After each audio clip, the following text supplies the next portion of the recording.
বাংলাদেশে প্রায় শ্রমজীবী 7 কোটি মানুষ সবাই আজকে তারা তাদের অঞ্চলগুলোতে যে যেখানে পেরেছেন তারা তাদের দাবি দেওয়া নিয়ে আজকে এই দিনটি তারা পালন করছেন। আমরা রেডিমেড গার্মেন্টস ওয়ার্কার্স ফেডারেশন আমরা আজকে সমাবেশ করেছি, মিছিল করেছি এবং 9 দফার দাবি আমরা পেশ করেছি। তো সেই 9 দফার দাবিটা আজকে আমি আপনাদের সামনে তুলে ধরতে চাই। রেডিমেড গার্মেন্টস ওয়ার্কার্স ফেডারেশন এক, জীবনযাত্রার ব্যয়, মূল্যস্ফীতি ও বাজার দরের সাথে সামঞ্জস্য রেখে অবিলম্বে গার্মেন্টস সেক্টরের জন্য ন্যূনতম মজুরি বোর্ড পুনর্গঠন করতে হবে এবং জাতীয় ন্যূনতম মজুরি 30,000 টাকা করতে হবে।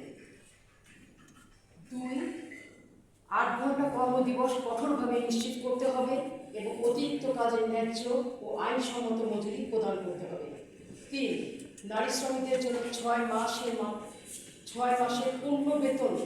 পূর্ণ বেতন সহ মাতৃত্বকালীন ছুটি, সমান মজুরি, যৌন হয়রানি প্রতিরোধ এবং নিরাপদ কর্মপরিবেশ নিশ্চিত করতে হবে। 4, চাকরির স্থায়িত্ব নিশ্চিত করতে হবে এবং ছাঁটাই, হয়রানি ও কালো তালিকা প্রথা বন্ধ করতে হবে। 5, ট্রেড ইউনিয়ন গঠনের অধিকার, সংগঠিত হওয়ার স্বাধীনতা এবং শ্রমিকদের কণ্ঠস্বর দমনের সকল অপচেষ্টা বন্ধ করতে হবে। 6, শ্রমিকদের জন্য সাশ্রয়ী রেশন, আবাসন, মানসম্মত চিকিৎসা ও কার্যকর সামাজিক নিরাপত্তা ব্যবস্থা চালু করতে হবে। 7, শ্রমিক স্বার্থ বিরোধী সকল আইন নীতিমালা বাতিল করে শ্রমিক বান্ধব গণতান্ত্রিক শ্রম আইন প্রণয়ন করতে হবে। 8, কর্মক্ষেত্রে নিরাপত্তা, অগ্নি নিরাপত্তা ও স্বাস্থ্য সুরক্ষা আন্তর্জাতিক মানদণ্ড অনুযায়ী নিশ্চিত করতে হবে। 9, উৎসব বোনাস, ওভারটাইম সহ সকল পাওনাদি সময় মতো পরিশোধ করতে হবে। এর বাইরেও অনেক সমস্যা রয়েছে, কিন্তু আমরা মূল যে কয়টা সমস্যা শ্রমিকরা জর্জরিত। আপনারা জানেন যে সামনে ঈদের আগে বেতন বোনাস নিয়ে শ্রমিকরা রাস্তায় নামে, তাদেরকে যে পরিমাণ হেনস্থা করা হয়, বেতন ঠিকমতো দেওয়া হয় না। সব কারখানা আমি বলবো না, কিছু সংখ্যক কারখানা, কিছু সংখ্যক শ্রমিক। তো একটা কারখানায় তো অনেক শ্রমিক থাকে, যদি আমি 10টা কারখানার শ্রমিকও রাস্তায় নামে, তবুও মনে করেন সেখানে 50,000 শ্রমিক মিলিয়ে ঝিলিয়ে এরকম প্রতিদিনই রোজার আগে অথবা কোরবানিদের আগে এই সমস্যাটা রয়ে যায়। এগুলো সমাধান করা যায়। দেখা যায় যে শ্রমিকরা বেতন পেলে তো বোনাস পেল না, এটা পেল সেটা পেল না। যাই হোক, এখন বর্তমানে দেশের যে অবস্থা, বাজার দরের যে অবস্থা, তাতে করে আমরা মনে করছি যে এই মুহূর্তে 12,500 টাকা দিয়ে শ্রমিকদের জীবন চলে না। অবিলম্বে ন্যূনতম মজুরি বোর্ড গঠন করতে হবে এবং শ্রমিকদের মজুরি বৃদ্ধি করতে হবে। এছাড়াও ইনফর্মাল সেক্টরে সবচেয়ে শ্রমিক মানুষের সংখ্যা বেশি। এই 7 কোটি শ্রমজীবীর মধ্যে 80% হচ্ছে ইনফর্মাল সেক্টরের শ্রমিক। এবং আপনারা জানেন যে গার্মেন্টস সেক্টরের শ্রমিকরা যেমন মাথার ঘাম পায়ে ফেলে অক্লান্ত পরিশ্রম করে আজকে দেশের অর্থনৈতিক চালিকা টিকিয়ে রেখেছে। এর বাইরেও বাংলাদেশে গৃহ শ্রমিক থেকে শুরু করে অভিবাসী শ্রমিক, কৃষি শ্রমিক, নির্মাণ শ্রমিক এবং এছাড়াও অনেক আরও প্রচুর শ্রমিক রয়েছে, যারা এইবারে নির্বাচন কমিশন, ইন্টারিয়ার গভর্নমেন্টের সময় যে কমিশনগুলো গঠন করা হয়েছে, বিশেষ করে শ্রমিকদের যে কমিশন, শ্রম কমিশন অনেকগুলো সেক্টর চিহ্নিত করেছে। তার মানে এই 7 কোটি শ্রমিকের মধ্যে 80% হচ্ছে ইনফর্মাল সেক্টরের শ্রমিক।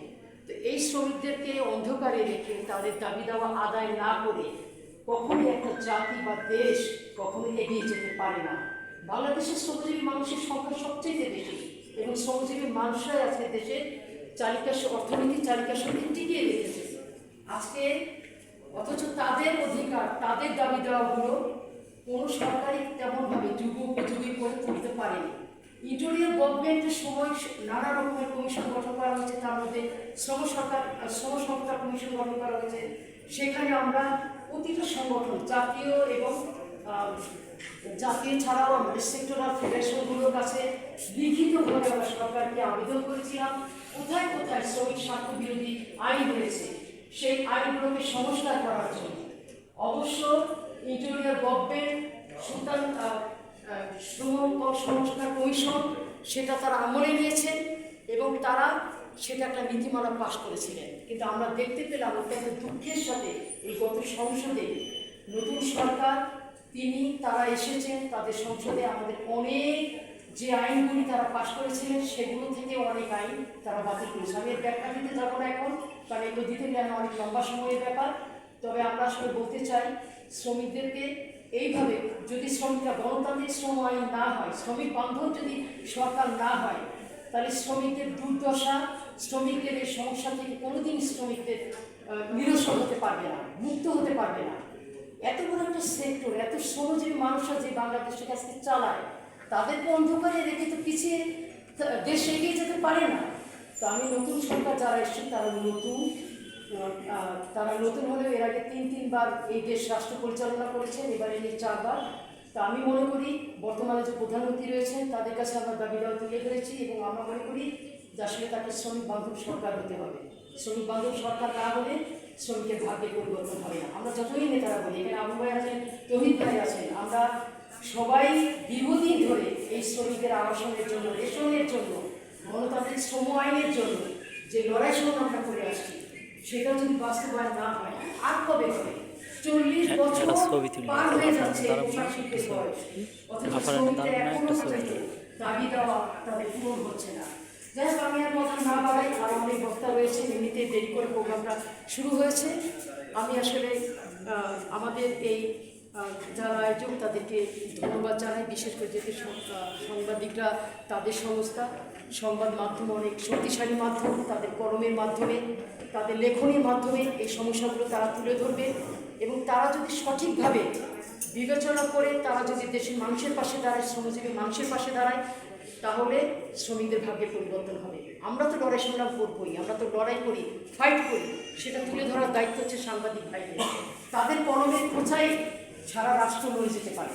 তো সে কারণে আমরা তাদেরকে অনুরোধ করবো, অন্তত আপনাদের সংগঠন, শক্তিশালী সংগঠন ওভাবে করে আপনারা আমাদের শ্রমজীবী মানুষের পাশে দাঁড়ান, শ্রমজীবী মানুষের ভাগ্যের পরিবর্তনের অংশীদার হন।